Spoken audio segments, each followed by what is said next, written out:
नमस्कार। कभी कभी जीवन में ऐसा लगता है जैसे सब कुछ होते हुए भी कुछ अधूरा है। सुख है पर संतोष नहीं, पैसा है पर शांति नहीं। और तब हम ईश्वर की ओर देखते हैं, एक ऐसा व्रत जो न सिर्फ भौतिक सुख देता है बल्कि आत्मा को भी तृप्त करता है।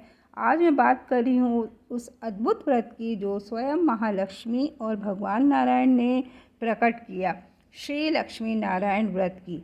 श्री लक्ष्मी नारायण व्रत केवल एक धार्मिक अनुष्ठान नहीं, यह आत्मा और परमात्मा के बीच एक अटूट संवाद है। जब कोई स्त्री या पुरुष इस व्रत को करते हैं तो उनके जीवन में सुख, समृद्धि, वैवाहिक आनंद और आत्मिक शांति का आगमन होता है। तो यह व्रत विशेष रूप से उन दंपतियों के लिए कल्याणकारी है जो आपसी प्रेम, संतति और आर्थिक उन्नति की कामना रखते हैं। तो कथा का आरंभ कर रही हूँ। बहुत पुरानी बात है। एक नगर था कौशाम्बी। वहाँ एक निर्धन ब्राह्मण और उनकी पत्नी रहते थे। ब्राह्मण बड़ा ही धर्मनिष्ठ और ईश्वर भक्त था, लेकिन कई वर्षों के कठोर तप करने के बाद भी उनके जीवन में न सुख था, न संतान थी और न ही धन था। तो एक दिन भूख से व्याकुल होकर ब्राह्मण भगवान विष्णु जी के मंदिर गए और फूट फूट कर रो पड़े। ब्राह्मण बहुत ही भावुक स्वर में नारायण जी से कहने लगे, हे नारायण, मुझसे कोई भूल हो गई है क्या? मैं नित्य तुम्हारा नाम लेता हूँ पर मेरे जीवन में केवल दुख ही दुख है।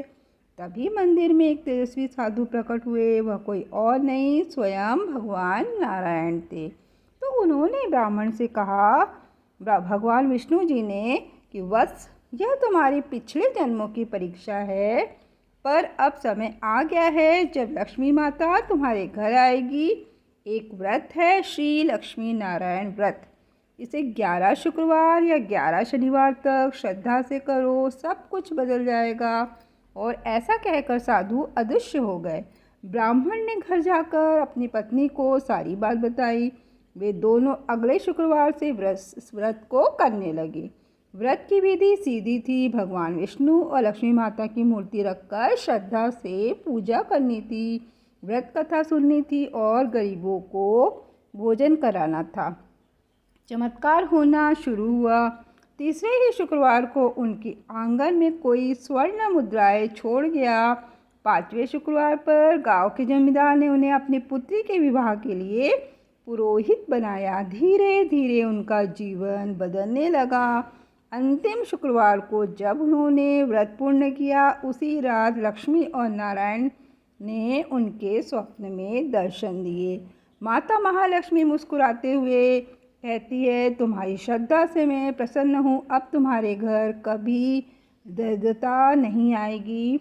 ब्राह्मण के जीवन में सब कुछ बदल चुका था। अब मैं आपको बताती हूँ इस व्रत की संपूर्ण विधि, ताकि आप भी ईश्वरी कृपा पा सके। यह व्रत किया जाता है शुक्रवार को और 11 सप्ताह तक कर सकते हैं। यदि आपकी श्रद्धा है तो आप और अधिक भी 21, 51 सप्ताह भी कर सकते हो। प्रातः स्नान कर व्रत का संकल्प ले। लकड़ी के पाटे पर सफ़ेद वस्त्र बिछाकर लक्ष्मी नारायण की मूर्ति या चित्र स्थापित करें। दीपक जलाए, फूल, चावल, फल और पंचामृत से पूजन करें। ओम लक्ष्मी नारायणाय नमः मंत्र का 108 बार जाप करें। व्रत कथा सुने और दूसरों को भी सुनाए और आखिरी में आरती करें और प्रसाद वितरण करें। 11वें, 21वें, 91वें सप्ताह, जब भी आपने जितना संकल्प लिया था, उसके बाद पूर्णाहुति में व्रती को वस्त्र, फल दान देना बहुत ज़्यादा शुभ होता है। तो इस व्रत के लाभ क्या है? यह व्रत केवल लक्ष्मी प्राप्ति का साधन नहीं है, यह जीवन को सुंदर बनाने का माध्यम भी है। देखिए, लक्ष्मी के साथ साथ हमें दिमाग में शांति, सुखी जीवन, बहुत सी चीज़ें होती है। अकेला धन ही हमें सुख नहीं देता। हमारे जीवन में किसी प्रकार का कलह, कष्ट ना हो, दिमाग में शांति हो, सब कुछ अच्छा हो, तो जीवन ज़्यादा बढ़िया होता है। तो दरिद्रता, ऋण और पारिवारिक क्लेश का अंत होता है। आपसी में, वैवाहिक जीवन में प्रेम और समझ बढ़ती है और संतानहीन दंपतियों को संतान की प्राप्ति होती है। मानसिक शांति मिलती है, आत्मबल मिलता है। लक्ष्मी स्थायी रूप से निवास करती है। जब हम ईश्वर को पुकारते हैं तो वह अवश्य सुनते हैं, लेकिन वह देखना चाहते हैं कि हमारी श्रद्धा कितनी सच्ची है। श्री लक्ष्मी नारायण व्रत उस आस्था का प्रतीक है जो पर्वत को भी हिला देती है। इस व्रत की महिमा को शब्दों में बांध पाना असंभव है, इसे तो केवल अनुभव किया जा सकता है। अगर आपके जीवन में भी कुछ अधूरा है तो एक बार यह व्रत अवश्य करिए और फिर देखिए कैसे आपकी दुनिया बदलती है।